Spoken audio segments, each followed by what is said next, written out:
Il y a eu la révolution culturelle, mai 68, les Rolling Stones, les Cheveux Longs, les Black Panthers, les Palestiniens, l'Underground, et depuis 2-3 ans, plus rien. Est-ce que je dois te rappeler que t'es pas chez toi? Arrête de m'appeler mon ami déjà. Toi et moi, on n'est pas si amis que ça. Hein? Donc déjà, tu vas redescendre. Je suis pas ton ami. Tu me vois prendre mon pied et attaquer des vieilles dames avec nos futurs tatoués sur la poitrine? Je comprends rien de rien à ce qui se passe. T'as qu'à voir à la télé, les mecs, ils ont pas de ventre. On sait même pas s'ils chient. Mais célébrer, pourquoi vous voulez célébrer le cinéma? Parce que... Il est pas assez célèbre déjà? Ou il l'est plus assez? Bonjour et bienvenue dans ce nouveau podcast de l'Eclipse. Aujourd'hui, je suis en compagnie de Arthur. Comment ça va, Arthur? Bonjour, ça va très bien et toi? Eh ben écoute, ça va plutôt pas mal. Et aussi en compagnie de Jordan. Comment ça va, Jordan? Salut Vincent, ça va et toi? Toujours pareil, hein, ça va très bien.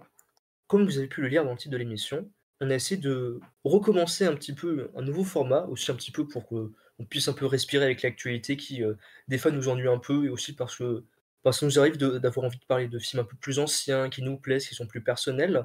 Et pour ça, on a décidé pour ce nouveau format qu'on va appeler 3 films sur un thème particulier, de se lancer sur un cinéma qu'on n'a jamais pu évoquer jusqu'ici, c'est-à-dire des cinémas vraiment anciens, donc des films muets, c'est-à-dire pré-années 30.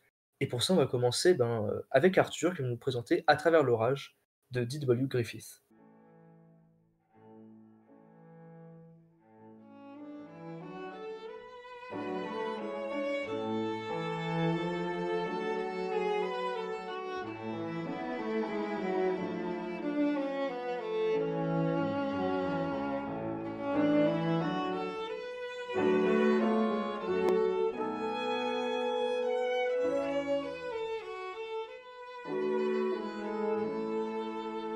Alors du coup, en effet, je vais vous parler rapidement de À travers l'orage de Griffith, ou Griffiths comme vous voulez, on va le dire à la française, Griffith. Qui est un film que j'ai découvert, pas finalement en premier pour Griffith, donc c'est l'histoire, rapidement, c'est tiré d'une pièce de théâtre qui a été adaptée, 2 fois et qui raconte l'histoire d'Anna, une jeune petite paysanne un peu pauvre, disons, qui se retrouve dans la ville et qui va tomber amoureux d'un jeune bourgeois, un peu riche qui va lui la faire à l'envers en créant un faux mariage, la faisant tomber enceinte et puis, ça c'est à peu près le scénario de base sans trop spoiler. Elle va perdre le bébé et puis voilà ce qui va en suivre dans la société des années, 1900 qui est décrite, dans le film. Donc ce que j'avais trouvé intéressant, c'est contrairement aux autres films de Griffith, qui sont souvent, très grands spectacles, vous avez peut-être vu Naissance d'une nation ou Intolérance, qui sont vraiment, dans dans dans dans dans la surenchère finalement de décors, de personnages, de figurants.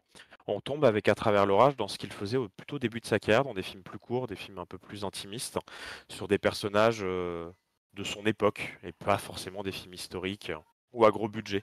Et c'est ce que j'avais bien aimé dans À travers l'orage, c'est sa simplicité, tout en montrant finalement les carcans un peu horribles de l'époque dans le traitement de la femme et de ce qu'elle doit être finalement, une femme mariée avec des enfants et rien d'autre.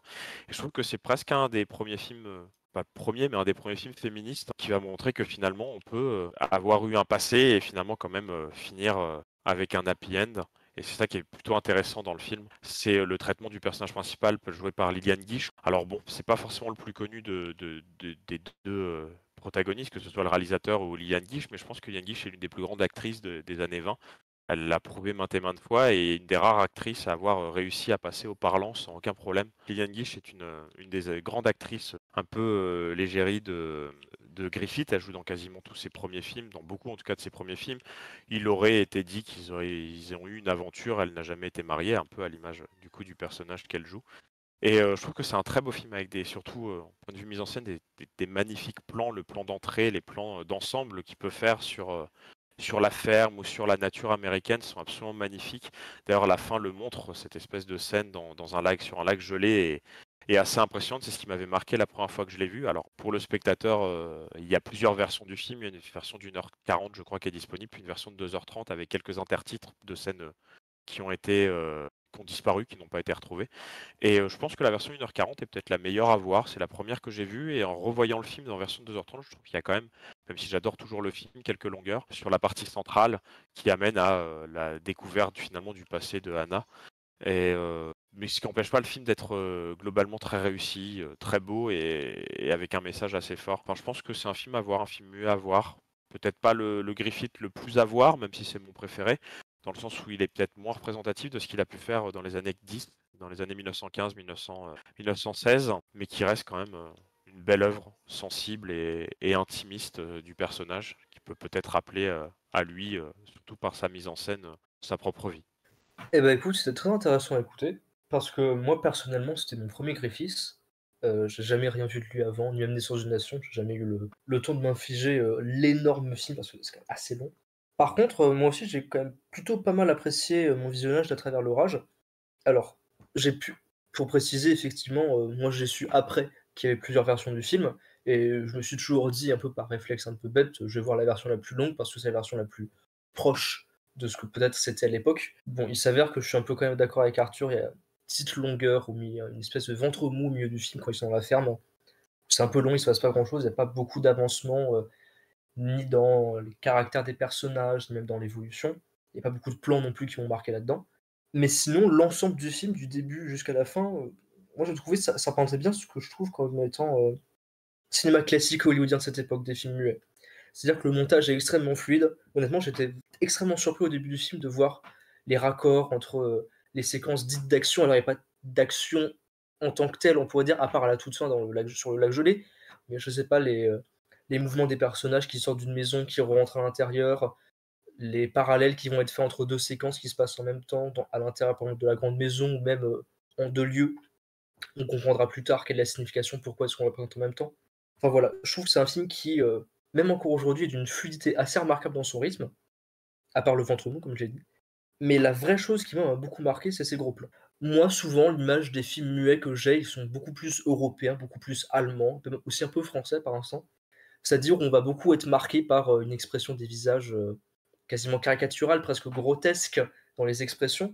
Là, je trouve qu'il y a une espèce de beauté dans les retenues des visages, et notamment, tu l'as dit, de Liliane Guiche, que moi je connaissais surtout pour La Nuit du Chasseur, donc beaucoup plus tard dans sa carrière. Je connais très peu sa carrière dans le muet, mais elle a cette espèce de visage ingénu, le travail du maquillage au niveau des lèvres, des yeux, de l'ensemble, au fait que le simple gros plan sur un visage, alors que pourtant nous on s'attend à ce que les plans qui soient les plus beaux, où on se dit oh mais la lumière là est parfaitement construite, c'est des plans d'ensemble. Là moi je trouve que c'est justement ces plans sur les visages, sur les émotions qui sont pas tellement caricaturales, qui sont même je trouve assez réalistes, assez douces, qui m'ont beaucoup ému dans ce film.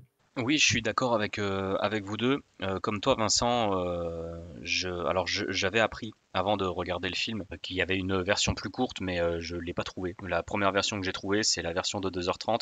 Je suis assez d'accord avec ce que tu dis sur le ventre mou. Je suis d'accord et en même temps, je trouve que ça apporte une certaine modernité en fait. Enfin, modernité, je sais pas, mais j'ai pas l'impression que les films muets ont tendance à s'éparpiller. Alors bon, c'est peut-être parce qu'on retrouve que des bouts et souvent on essaye de les accoler du mieux qu'on peut sur ce qu'on a retrouvé. Mais il y a quand même assez rarement des moments où je vais pas dire inutile parce que on va dire que ça développe quand même une certaine situation, mais des moments un peu plus calmes, avec une inertie un peu plus, je sais pas comment expliquer, mais où ça avance moins tout simplement, où le récit se met un petit peu plus en pause. Et ce ventre mou, effectivement, que j'ai aussi ressenti comme un ventre mou, est un peu compliqué. Mais après, il faut avouer que le rythme est tellement bien géré, et comme tu l'as dit, au niveau du découpage, c'est tellement bien géré que ça passe quand même très bien, on va pas se mentir. Et puis surtout, il y a vraiment des séquences très fortes, tu l'as dit, la séquence de fin, il faut voir À travers l'orage quasiment uniquement pour les 20-25 dernières minutes qui sont quand même, enfin, c'est fabuleux de faire un truc pareil. Tu te demandes comment en 1900, alors il me semble que c'est sorti en 1920 À travers l'orage, comment il a pu tourner des choses pareilles comme ça sur la glace, c'est vraiment des séquences qui sont impressionnantes, des plans, enfin, vraiment, c'est vraiment incroyable. Et il y a une autre séquence qui m'a marqué que Arthur a dit en lisant un petit peu le résumé, c'est du coup la séquence de la mort du bébé du personnage de Liliane Guiche qui est pareil, qui est tellement, enfin, elle est triste quoi, enfin tout simplement, ça crève le cœur de la voir vouloir baptiser son bébé parce que on lui dit évidemment dans cet environnement un peu religieux, un peu chrétien que il faut le baptiser parce que sinon il n'ira pas au paradis, machin truc, il ira dans les limbes, blablabla, enfin voilà, vous connaissez l'histoire. Et du coup elle le baptise tout seul et on apprend dans la foulée qu'il est mort. Enfin c'est une séquence qui brise le cœur. Et c'est je pense là aussi que le ventre mou est ressenti comme un véritable ventre mou, c'est qu'elle arrive après cette séquence qui est quand même, enfin, très forte émotionnellement, qui est vraiment affreuse tout simplement. Et d'un coup, voilà, l'histoire, le récit a un petit peu du mal, entre guillemets, à redémarrer, jusqu'à effectivement, après, on va dire que tout se regroupe, parce qu'il y a des personnages qu'on avait perdu de vue qui finissent par revenir, il y a voilà, tout le récit finit par se mélanger jusqu'à cette fin qui est vraiment incroyable. Moi, comme toi, Vincent, je connais assez peu Griffith. J'ai juste vu Judith of Bethulia qui est sorti quelques années avant. Il me semble que c'était déjà Liliane Guiche qui jouait dedans. Mais après, je suis pas un grand connaisseur de sa grande période. J'ai plutôt aimé parce que contrairement aux films européens ou surtout les films allemands, moi je connais beaucoup plus le cinéma muet allemand. Beaucoup plus, donc j'en ai vu plus. Comme tu dis, il y a vraiment tendance à une profusion visuelle, une exagération visuelle. Là, c'est pas du tout le cas, hein. C'est vraiment juste, c'est un film, on va dire, plus classique, mais qui est très très bien maîtrisé et parfois franchement très impressionnant. Je vais reprendre juste rapidement ce que vous avez dit, parce qu'il y a des choses intéressantes, ce que vous avez dit tous les deux, même sur les visages, sur les gros plans, sur les personnages. C'est assez intéressant parce que ce qui m'a vraiment marqué en le revoyant, parce que c'est un film que j'ai vu il y a, je pense, facilement une vingtaine d'années, quasiment, la version d'1h40, qui est d'ailleurs disponible dans un vieux DVD que j'avais trouvé en médiathèque. Et ce qui m'a vraiment remarqué en le voyant, c'est vraiment cette absence peut-être de surjeu presque. Alors, il y a quelques personnages qui sont quand même dans une forme de jeu théâtral, mais Liliane Guiche est d'une justesse assez incroyable. Par exemple, elle ne va pas surjouer en effet la mort de son enfant ou des choses comme ça. Et je trouve qu'on retrouve ça beaucoup dans le cinéma un peu de Griffith. Il n'y a pas tant de ça que surjeu. En tout cas dans ses films plus intimes. Après, j'avais autre chose à dire sur Griffith rapidement, c'est que vraiment vous le connaissez peut-être pas trop, mais ce film-là est vraiment un petit peu différent sur cette période-là. Il a vraiment fait que des espèces de gros blockbusters. C'est vraiment le créateur du gros blockbuster des années 1910. Et là, on s'en éloigne quand même un petit peu. Mais ce qui n'empêche d'être un film au moins tout aussi intéressant que ces grands films que je vous conseille également, malgré la polémique sur Naissance d'une nation qu'il y a pu avoir à l'époque. Ce qui fait comme un peu l'apologie du Ku Klux Klan, ce qui est un peu problématique. Mais au-delà de ça, ça reste une œuvre assez mémorable et assez intéressante à voir. Pour rajouter un dernier truc, moi il y a une autre séquence qui m'a pas mal marqué et que j'aime assez, c'est la séquence en fait, ça doit arriver juste après que le personnage de Liliane Guiche perde son bébé, le personnage d'Anna. C'est une séquence où en fait on voit un personnage qui va arriver plus tard, qui il me semble est montré comme étant le shérif de la ville, enfin bon bref, et puis on verra plus tard ce personnage-là. Il est sur une chaise avec un enfant à côté de lui et un chaton entre les jambes de l'enfant, et j'adore cette séquence parce qu'on voit que lui il est déjà en train de dormir, que l'enfant le regarde, le chaton est là en train de dodeliner de la tête tout doucement, et ce que j'aime bien c'est vraiment ce montage un petit peu qui va passer d'un personnage à l'autre et qui va comme un petit peu contaminer de sommeil les deux autres personnages, enfin du coup le personnage de l'enfant et celui du chat, qui tous les deux finissent doucement par s'endormir, et c'est une très belle séquence qui du coup n'a rien à voir avec le récit, mais je trouve que c'est une séquence très très douce. Et sans mauvaise transition, on va passer sur un film français qui est sorti en 1925 et qui a été réalisé par René Clair, qui s'appelle Paris qui dort.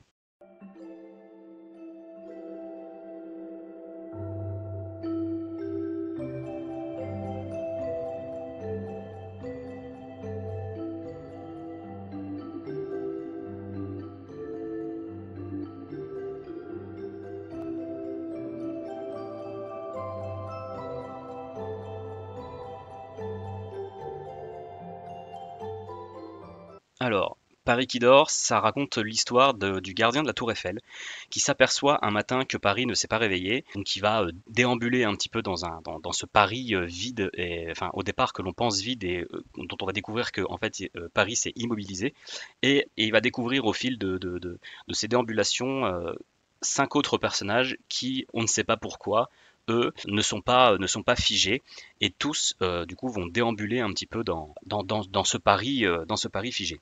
Ce que je trouve très intéressant dans Paris qui dort, c'est donc je l'ai dit, c'est le Paris figé. C'est quand même incroyable, je trouve.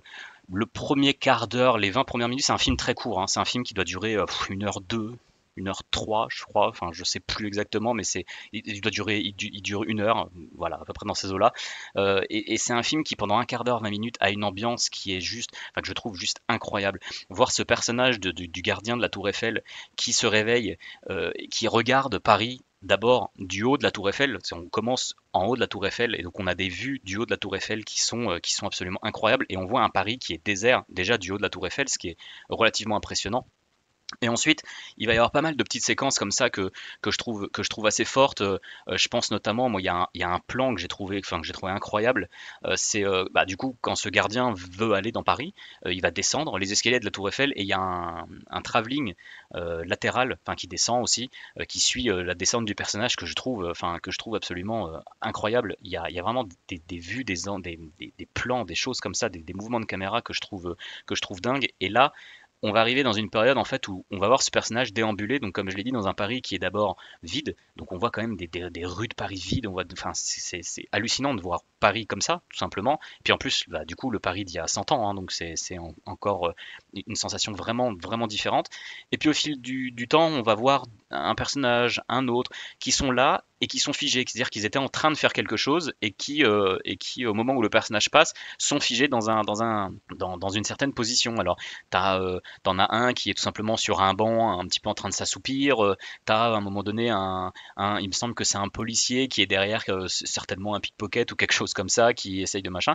Et tu as ce personnage donc du gardien de la Tour Eiffel qui au départ va un petit peu s'amuser de la situation, qui va trouver ça assez rigolo et qui va, on va dire, il va un petit peu jouer avec ces personnages qui sont immobilisés jusqu'à, je trouve que c'est une séquence très forte, jusqu'à ce qu'il rencontre effectivement les 5 personnages dont j'ai parlé dans le résumé.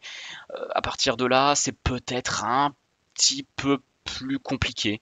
Enfin, c'est pas mauvais, hein, pas du tout, mais bon, c'est un petit peu plus, on va dire, banal, parce que du coup, il y a plus de personnages, on va retrouver des séquences un petit peu qu'on retrouve rapidement dans les muets, des trucs un peu gaguesques, des choses comme ça, même si il y a des séquences qui restent toujours très bien. Je pense notamment à la danse du personnage féminin qu'il y a dans le film, dont j'ai oublié le nom. Elle danse comme ça sur le haut de la Tour Eiffel, c'est une séquence qui est plutôt belle. T'as aussi le personnage d'Albert Préjean qui, à un moment donné, monte sur la Tour Eiffel, enfin qui grimpe, il s'amuse, sait pas quoi faire, et c'est des personnages qui, au départ, s'amusent de la situation, qui vont un peu voler de l'argent, qui vont faire ci, qui vont faire ça, et qui au fil du temps vont finir par s'ennuyer. Ils savent pas quoi faire parce que tout simplement il n'y a plus rien à faire dans Paris, et ils vont trouver une solution. L'explication de pourquoi Paris est figé, c'est de la pure science-fiction pour le coup. Puis après voilà, il y a 2-3 petits rebondissements. T'as le côté où du coup parce qu'il y a une partie où Paris reprend vie, où du coup tout le monde, enfin personne ne les croit, ils finissent en hôpital psychiatrique, etc. Enfin voilà. Et puis même quand Paris est en vie, il y a des séquences assez folles de mouvement pour le coup où ça bouge beaucoup. On voit on va dire le Paris qu'on connaît, qui est très vivant. Il y a énormément de mouvements, énormément de gens. Et je pense, et je conclurai là-dessus. Après, je vais laisser la parole à mes deux camarades. Mais j'aime bien aussi cette séquence où on veut nous montrer, à un moment donné, le personnage, le gardien, quand il est tout seul, il s'assoit sur un banc, c'est le moment où en fait il se rend compte que il s'ennuie, il sait plus quoi faire, et il essaye de se remémorer de comment était Paris quand Paris était encore vivant, et donc il s'assoit sur un banc et il se pose la main sur le front, c'est montré en vue subjective, il se pose la main sur le front et d'un coup il y a un fondu qui montre le Paris tel que lui s'en rappelle, c'est-à-dire un Paris vivant avec les voitures, avec les piétons, avec les gens, avec le mouvement, avec les choses, et je trouve que voilà, c'est un procédé j'ai adoré voir ça, je me dis, il y a 100 ans les mecs pensaient à faire des flashbacks comme ça, et j'ai trouvé ça, globalement, je trouve que c'est un film franchement sympathique. On va être honnête, quand même nettement moins bien que ça soit et le Griffith dont on vient de parler et du film qui va suivre présenté par Vincent. Mais je trouve que c'est un film tout à fait honnête et c'est une heure qui passe plutôt bien et qui vaut le coup, ne serait-ce que pour son premier quart d'heure, ses 20 premières minutes. Je trouve un peu, j'allais dire juste un truc. Alors, c'est un film que j'ai vu pareil, encore une fois, vous allez me dire que je suis vieux, mais il y a une quinzaine d'années. Je te trouve un peu dur en disant qu'il est moins bien que les deux qu'on va vous présenter. En effet, à travers l'orage est excellent, et puis le film qui va suivre est très bon aussi.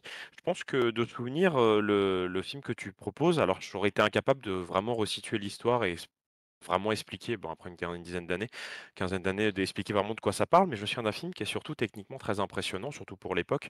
Il y a des longs travelling, des plans, comme tu dis, du haut de la Tour Eiffel qui sont quand même assez impressionnants. Et comme tu le dis, il y a 100 ans, faire des choses comme ça. On découvre petit à petit dans le muet, et c'est ça qui est intéressant, que ce soit dans les 3 qu'on va présenter, c'est quand même des techniques de cinéma. Ils ont inventé le cinéma réellement, ces gens-là. Ils ont inventé ce qu'on voit aujourd'hui, qui nous paraît finalement des fois basique ou fade. Et eux, ils ont réussi à y penser, là où aujourd'hui, ça devient presque générique dans certaines productions. Et sur les toits de Paris, c'est ça? Je me souviens plus du titre exactement, c'est sur les toits de Paris, Non, je crois. Paris Qui dort, pardon, excuse-moi. Oui. Mais tu fais bien d'en parler, je te coupe 30 secondes. Sur les toits de Paris est un autre film de René Clair qui est, il me semble, le premier film parlant français Je dis peut-être une bêtise, et il reprend Albert Préjean comme acteur qui est déjà dans Paris qui dort et dans Sur les toits de Paris. Enfin, d'ailleurs, Albert Préjean chante une chanson qui s'appelle Sur les toits de Paris, qui me semble est super connue, mais donc c'est un autre film de René Clair, Sur les toits de Paris. Ok, voilà. Mais de toute manière, en plus, il y a un lien entre les deux, que ce soit les plans de Sous les toits de Paris qui commencent par un long travelling au-dessus de Paris, si je me souviens bien, et les plans de la Tour Eiffel dans celui que tu proposes. Il y a quand même une technique de cinéma qui est quand même assez impressionnante, surtout avec les caméras de l'époque, surtout avec les moyens techniques de l'époque. Et en fait, je sens qu'il y a quand même des gens derrière qui réfléchissent au cinéma, ce qui est de plus en plus pauvre et lambda aujourd'hui dans le cinéma, en tout cas grand public, dont ces films finalement font partie. C'est du cinéma grand public qui à l'époque c'est des films qui ont fonctionné, qui ont eu un public en salle et qui au moins avaient la décence d'essayer de chercher un peu plus loin que le bout de leur nez ce qu'ils pouvaient faire formellement. Alors comme je dis, je peux pas en parler plus que ça, mais j'ai un souvenir d'un film quand même techniquement assez impressionnant et assez classe. Eh ben, écoutez, je vais devoir être l'aigri de l'épisode, super, ça fait plaisir en tout cas. Parce que moi par rapport à vous, je dois avouer que je trouve que Paris qui dort, c'est peut-être le film des trois qui m'a le plus ennuyé, mais je vais essayer un peu de justifier mon propos. Et je pense que ça vient surtout de qu'est-ce que je m'attendais à voir plus que plutôt ce que le film est en soi. Je rejoins plutôt ce qu'a dit Arthur et ce qu'a dit Snack sur le premier quart d'heure du film, qui effectivement est très impressionnant. On peut un petit peu comprendre quand on voit ces images à quel point ça a pu inspirer 28 jours plus tard. Il y a un personnage qui déambule tout seul dans un Paris entièrement vide, et surtout un Paris qui date de 100 ans, qui est totalement vide, c'est assez impressionnant. Mais moi, je dois avouer que je m'attendais pas ensuite à voir une espèce de film un peu gaguesque, ensuite où il y a plusieurs personnages. Et honnêtement, je suis totalement d'accord avec toi sur ton analyse, Arthur. Moi, j'aime beaucoup cette période du cinéma muet où ils font beaucoup d'exploitation visuelle à différents degrés, au niveau de la lumière, du mouvement, à l'intérieur du cadre, avec la caméra en elle-même, etc. Parce qu'ils n'avaient que ça, ils n'avaient que l'image pour transmettre les émotions. Mais moi, je trouve que justement, Paris qui dort, c'est un petit peu, à partir de ce moment-là, un peu plan-plan. Je trouve que ça bouge pas beaucoup, c'est assez fixe, et ça m'ennuie un petit peu. Après, je pense que ça vient aussi parce que moi, je m'attendais pas à voir un film comme ça quand j'ai lancé le film. Parce que quand j'ai lu le synopsis, moi, je m'attendais un peu à voir un peu ce style du cinéma français de cette époque, c'est-à-dire vraiment le cinéma muet, un peu poétique à la française. C'est vraiment ce que pouvait proposer du Abel Gans ou même du Jean Epstein, ou alors La Coquille et le Clergyman, par exemple. C'est-à-dire un cinéma qui va utiliser le mouvement pour des espèces d'émotions un peu poétiques. Moi, je m'attendais vraiment à voir des espèces de déambulations quasiment mystiques dans Paris avec des superpositions. Pas du tout, c'est plus terre à terre que ce à quoi je m'attendais. Et je pense que ça a dû jouer sur l'ennui que j'ai un peu ressenti devant. Après, il y a, je trouve peut-être des choses un petit peu intéressantes qu'on peut en sortir sur ce Paris qui dort. On est quand même, je crois que tu l'as dit, sorti en 23 ou en 25, je sais plus. En tout cas, c'est tourné en 23, je sais plus quand c'est sorti. Mais on est durant la période des années folles. Et je trouve qu'il y a un côté un peu intéressant de voir qu'au fait, ils se disent, bah voilà, là, c'est en gros des personnes, tout est figé, donc ce qu'ils font, c'est juste, ils font que s'amuser, quasiment. Le temps, l'histoire est mis en pause, et ils font n'importe quoi jusqu'au moment où ils s'ennuient. Et au moment où ils remettent les choses, l'histoire va à 200 à l'heure, en fait. La vie reprend, mais quasiment, on a presque l'impression que ça va plus vite qu'avant, en fait. Comme s'il fallait rattraper le temps perdu, une espèce de période qui a été perdue de l'histoire. Moi, je trouve que ça met de façon un petit peu poétique l'histoire française, l'histoire qui a pu être vécue en Europe, même si c'est pas, je pense, pas totalement creusé comme thématique. Je pense en tout cas que c'est une espèce de thème sur le temps perdu, le temps à rattraper qui est dans le film. Bah du coup, comme ça a pu être un petit peu donné au début avec Jordan, on a parlé du film américain, on a parlé du film français, maintenant on va parler du film allemand. Et c'est le film que moi j'ai personnellement choisi, c'est-à-dire Faust, une légende allemande de Friedrich Wilhelm Murnau, sorti en 1926.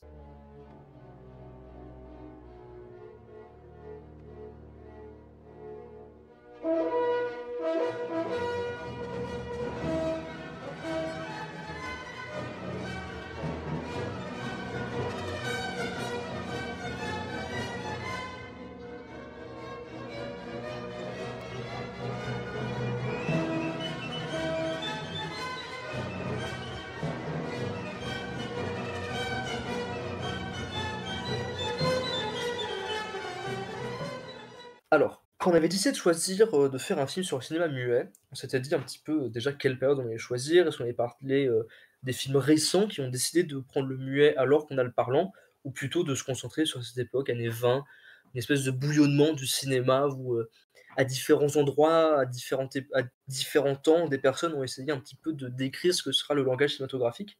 Et moi, je me suis dit: «Il fallait forcément qu'on parle de l'expressionnisme allemand» et je dois avouer là, devant l'émission, que l'un de mes réalisateurs préférés, toute génération confondue et du coup, bah, ça tombe bien de cette période, bah, c'est Murnau et la raison pour laquelle j'aime beaucoup Murnau, c'est parce que justement, il est, je trouve, très représentatif de cette époque et il arrive pour moi à atteindre des sommets de beauté, d'excellence dans ce qui est le mouvement.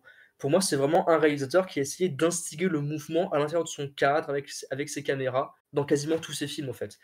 Je pense que beaucoup de personnes ont en tête l'Aurore avec son fameux plan séquence, mais ou peut-être même un petit peu Le Dernier des Hommes, qui est le film qui a été réalisé avant Faust, où là, il va aussi encore une fois essayer de travailler un film sans encart, en tout cas avec un seul pour Le Dernier des Hommes, où il va essayer vraiment d'essayer de passer, l'histoire à travers les images, à travers le mouvement, à travers cet ensemble qui est quasiment presque ça nous arrive presque à la gorge tellement il va utiliser des effets visuels pour quasiment tout et n'importe quoi et le pic de ce style-là, à mon sens, ce style un petit peu allemand, c'est Faust. Après, ça s'explique un petit peu par, le contexte, que le fait avec le film. C'est-à-dire que Murnau avait réalisé, comme j'ai dit avant, Le Dernier des Hommes, mais aussi Tartuffe, qui ont été de très bons succès.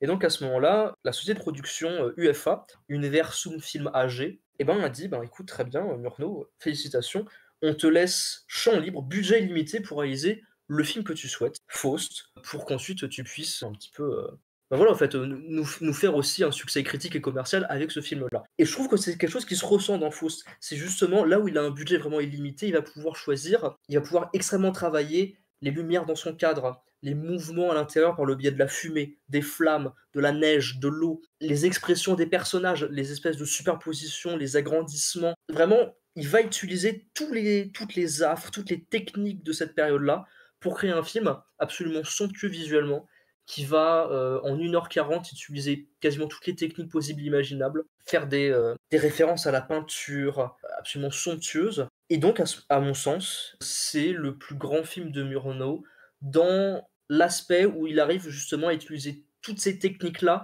dans une profusion extrême pour justement, créer ce que je pourrais appeler une espèce d'émotion, visuelle au fait, c'est-à-dire vraiment ce qu'on avait dans les années 20, cette espèce de beauté, juste, s'émerveiller du mouvement, de la qualité de l'image, de ce genre de choses. Après, j'aurais quelque chose à redire, mais je ne veux pas trop accaparer la parole, je vous laisse aussi, dire ce que vous avez pensé du film. Oui, alors t'as dit beaucoup de choses sur le film. Moi, surtout, ce que j'ai trouvé assez impressionnant dans Faust, et tu l'as dit, c'est la puissance des images, en fait, tout simplement. Pas forcément dans le mouvement, même s'il y a une séquence qui est absolument folle, où Faust est avec le diable et passe au-dessus de la ville, au-dessus du pays. Mais c'est une séquence assez impressionnante avec des tas de paysages, des tas de décors, etc. C'est franchement dingue. Mais moi, ce que j'aime beaucoup aussi, c'est vraiment comme j'ai dit, la puissance des images. Je veux dire, cette image de Faust, de Méphisto, qui est au-dessus de la ville et qui répand la peste. Le plan est juste hallucinant. Enfin, je veux dire, il est, je le trouve incroyable. Et il y en a beaucoup des comme ça. Il y a le plan de Méphisto qui d'un coup se met à grossir dans la pièce avant de rendre la jeunesse à Faust, qui est d'abord une sorte d'ombre, vous savez, qui grandit sur le mur jusqu'au toit. Je trouve ça assez impressionnant. Voilà, moi c'est essentiellement ce qui m'a plu, ou alors cette séquence là au départ où l'archange et Méphisto font un pari. Donc on voit une séquence avec cet archange et Méphisto au début du film, une à la fin du film, même si du coup, bon, à la fin du film, je suis désolé de le dire, je sais que c'est une histoire qui n'a pas été inventée par Murnau, etc.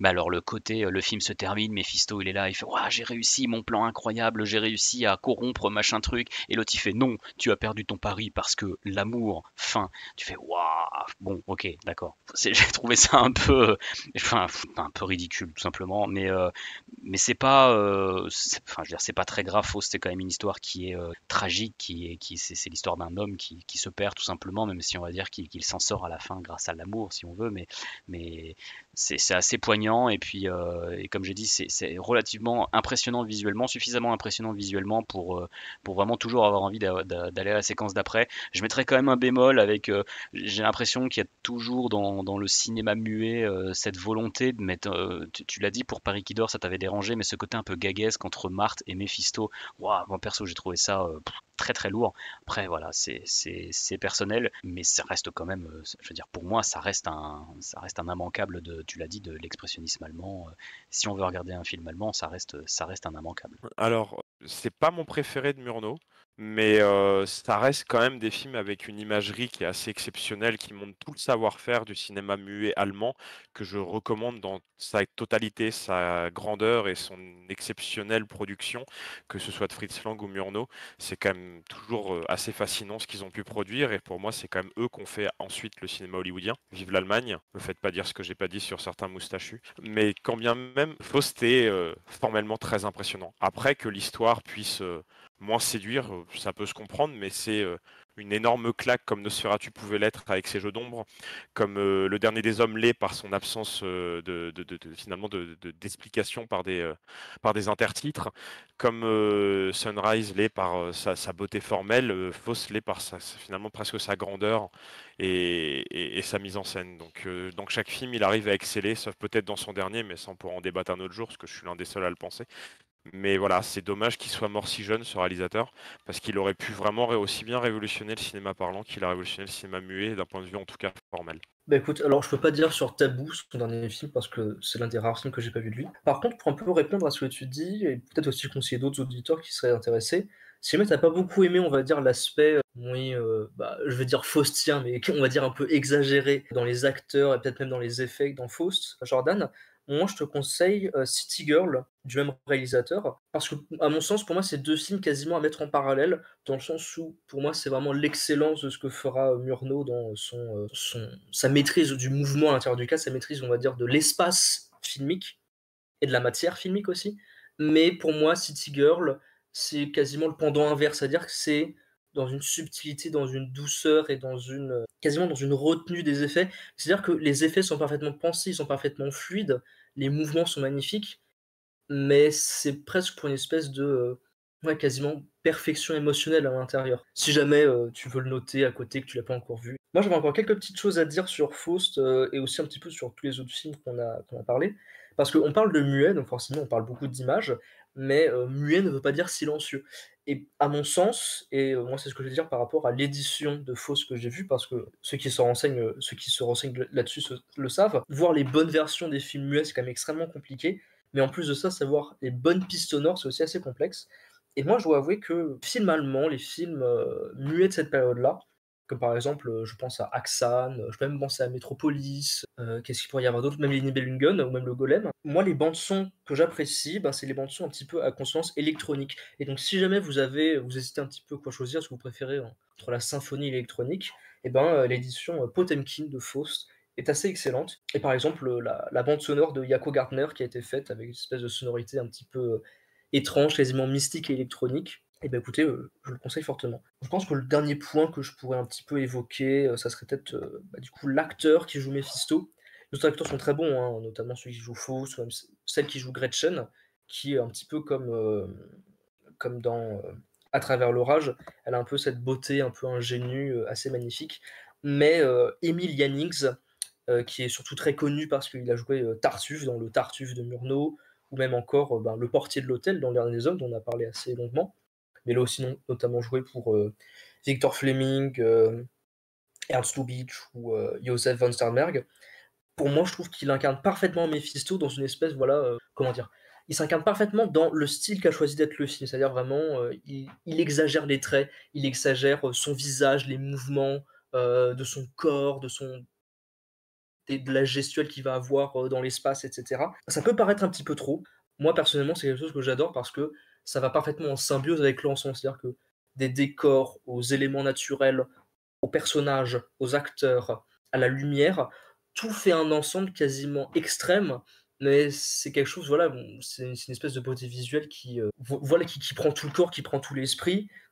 Et à mon sens, pour moi, c'est la beauté des films muets, cette espèce, voilà, ce choix quasiment extrême qui même parfois peut être un peu dégoûté, des mouvements, etc. Parce que c'était une période, une espèce de profusion d'idées où tout était à faire et où quasiment tout a été fait et on ne fait que recopier un peu palement les films de cette période. Pour conclure, juste ce que tu viens de dire, alors non, je vais d'abord ajouter quelque chose quand tu parles de bande sonore. Pour info, Beaucoup de ces films sont trouvables sur YouTube, hein, parce que les films sont tombés dans le domaine public, donc vous pourrez peut-être les trouver sur YouTube.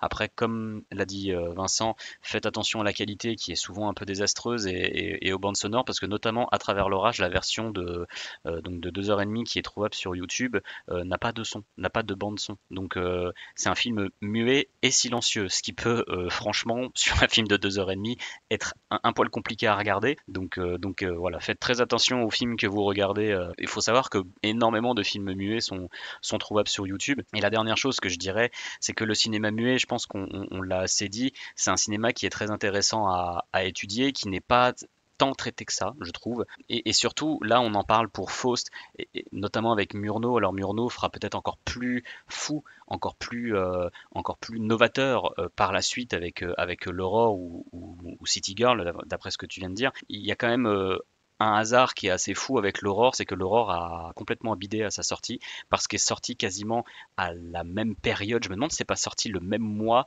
le premier film parlant de l'histoire, hein, Le chanteur de jazz. Et là où c'est le vrai drame, c'est que d'un côté on a un film qui est très novateur à tout point de vue et qui donne la sensation d'aller au bout du bout de ce que le cinéma muet aurait pu proposer. Et on se demande jusqu'où il aurait pu continuer à aller avec les expérimentations du cinéma muet et ces expérimentations dont on a complètement coupé les pattes en fait avec le cinéma parlant qui d'un coup a rendu, parce que depuis tout à l'heure on parle beaucoup d'imagerie, on parle beaucoup de mouvement surtout, le cinéma parlant a complètement tué le mouvement.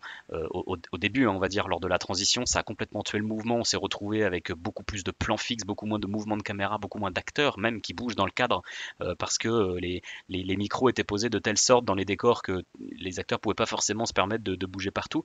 Cette transition muet parlant a été énormément traitée hein, dans tout un tas de films, notamment pour montrer essentiellement la mort, on va dire la fin de carrière des acteurs du muet quand est passé le parlant. Alors il y a des réalisateurs qui s'en sont très bien tirés et qui ont fait des chefs-d'œuvre, que ce soit dans le muet ou dans le parlant. Je pense notamment à Charlie Chaplin, dont on n'a pas encore ne serait-ce que cité le nom dans cette émission, mais on y reviendra certainement dans une autre émission si celle-ci vous a plu sur le cinéma muet. Mais grosso modo, le cinéma parlant a quand même énormément tué et l'audace et les avancées en fait de cinématographiques qu'on aurait pu continuer à avoir si le parlant n'était pas arrivé aussitôt et n'avait pas d'emblée, on va dire, tué la cinématographie du muet qui en plus a causé des fins de carrière. Vous avez parlé de Murnau et qu'il est mort assez jeune et que peut-être il aurait pu révolutionner le parlant, mais peut-être qu'il aurait juste tout simplement fait une carrière de manière totalement anonyme et anonymisée par le parlant parce qu'il n'aurait pas su s'adapter. Ça aurait pu arriver aussi. Bon voilà, on ne le saura jamais puisqu'il est malheureusement mort dans un accident de voiture avant la sortie de son dernier film. Mais voilà, le cinéma muet est riche, intéressant. Il faut vraiment regarder des films muets, ça vous en apprendrez beaucoup sur des techniques de cinéma qu'on retrouve encore de nos jours, hein, qui ont été inventées il y a 100, 110, 120 ans. Et on se rend compte que en regardant ces films-là, que finalement il n'y a pas tant de choses qui ont été inventées récemment. Et je trouve que c'est hyper intéressant. Et si vous avez aimé cette émission, n'hésitez pas à nous le dire. Éventuellement, on pourra refaire une partie 2, une partie 3. Je pense qu'on peut faire des dizaines et des dizaines d'émissions sur le cinéma muet, parce que c'est un cinéma très riche. En plus, là, on vient vraiment de faire, on va dire, un film par pays sur une décennie, enfin un bout de décennie en plus. Donc il y a énormément de choses à parler dans le cinéma muet. Si ça vous a plu, n'hésitez pas à nous le dire et on reviendra éventuellement sur le cinéma muet dans le futur.